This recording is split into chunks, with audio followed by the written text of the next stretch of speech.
Seorang tamu hotel di kawasan Pasir Koja, Kota Bandung terekam CCTV saat mencuri 3 televisi dari 3 kamar yang dipesannya. Pelaku memesan 3 kamar sekaligus dengan memberikan identitas palsu dan berdalih reservasi dibuat rekannya. Aksi pelaku diketahui staf hotel saat pelaku berniat perpanjang masa menginap. Staf hotel yang curiga memeriksa kamar pelaku dan mendapati TV-TV di kamar telah raib. Sementara itu di Bekasi Utara, CCTV merekam gerak-gerik mencurigakan seorang pria parubaya di kios buah di Pasar Seroja. Pelaku lalu menggasak uang sekitar 2 juta rupiah di laci dan kabur. Pencurian terjadi saat pedagang sedang tertidur.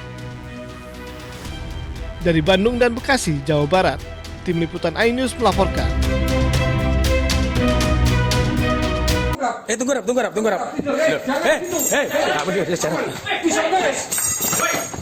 Jangan lari. Aksi kejar-kejaran pun tak terhindarkan saat pelaku yang diminta tiarap tiba-tiba bangkit dan berusaha melarikan diri.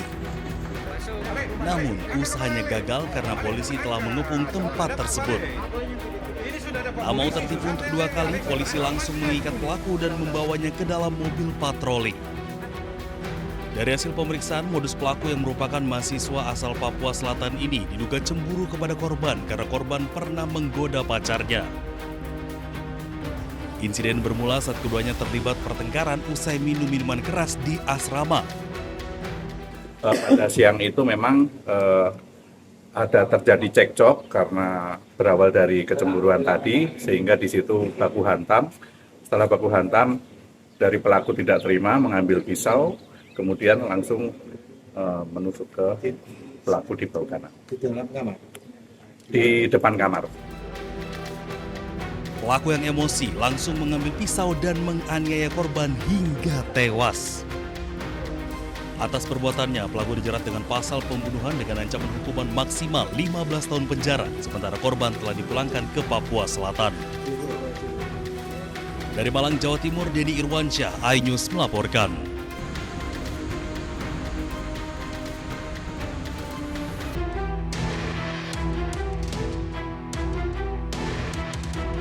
Presenter kondang Ruben Onsu resmi ditetapkan sebagai tersangka oleh penyidik Polres Metro Jakarta Selatan terkait dugaan tindak pidana penipuan atau penggelapan.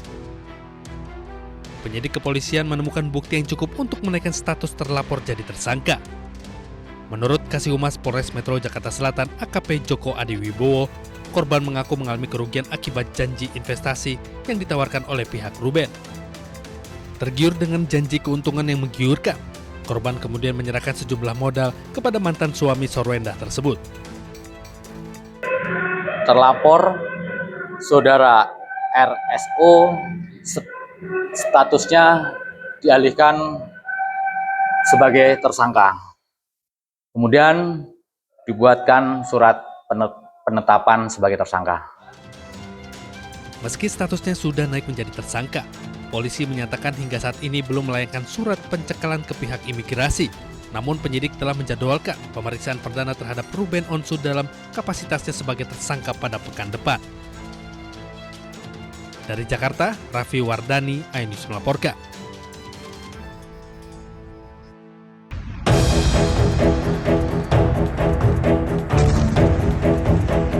Perang Timur Tengah semakin meluas ketika negara yang terlibat Amerika Serikat, Israel, dan Iran saling menggalang kekuatan.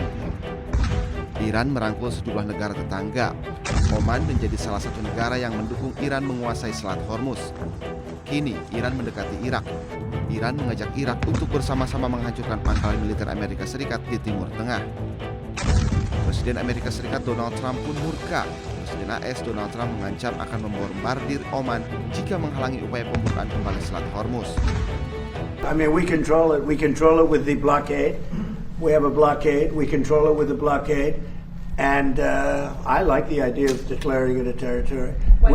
We have total control over the Strait. Meski kondisi terus memanas, namun Pakistan terus mendorong Amerika Serikat dan Iran ke meja perundingan. Namun hingga kini belum ada kesepakatan antara keduanya.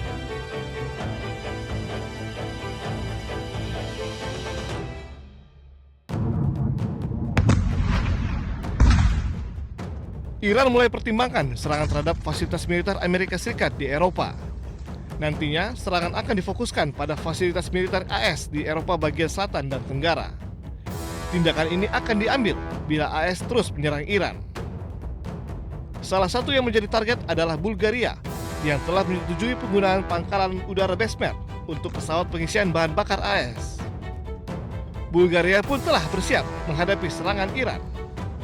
Отношение на базата в Безмер, координирано с Министерството на отбраната и под ръководството на министър-председателя сме предприели всички възможни мерки, включително сме се подсигурили като мерките, които сме предприели са за много по-високо ниво на заплаха от тази, която реално се докладва по линия на службите и постъпващата информация. Следим постоянно ситуацията и процесите и ще продължаваме да прилагаме мерки, които са изпреварващи и са в много по-голяма степен така интензивни спрямо нивото на информацията за заплаха към момента.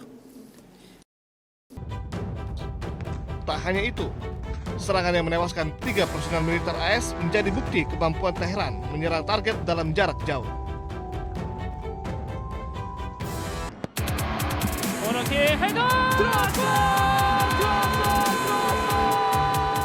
Dari keluarga Sintayong ada Shin Jae-won. Lahir 16 September 1998, Jae-won berposisi sebagai sayap atau gelandang dan mampu bermain beberapa posisi. Memulai karir profesional bersama FC Seoul, Jae-won sempat membela Ansan Greeners dan Suwon FC sebelum bergabung dengan Seongnam FC pada 2023. Pada Januari 2026, Bucheon FC resmi merekrut Jae-won.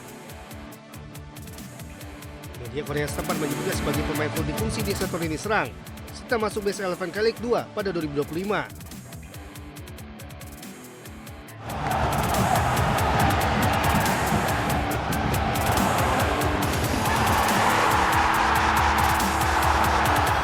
Beralih ke keluarga Patrick Kluivert, nama Justin Kluivert menjadi salah satu yang paling matang secara karir. Produk Akademi Ajax ini pernah membela AS Roma serta menjalin masa peminjaman bersama Leipzig, Nice, dan Valencia.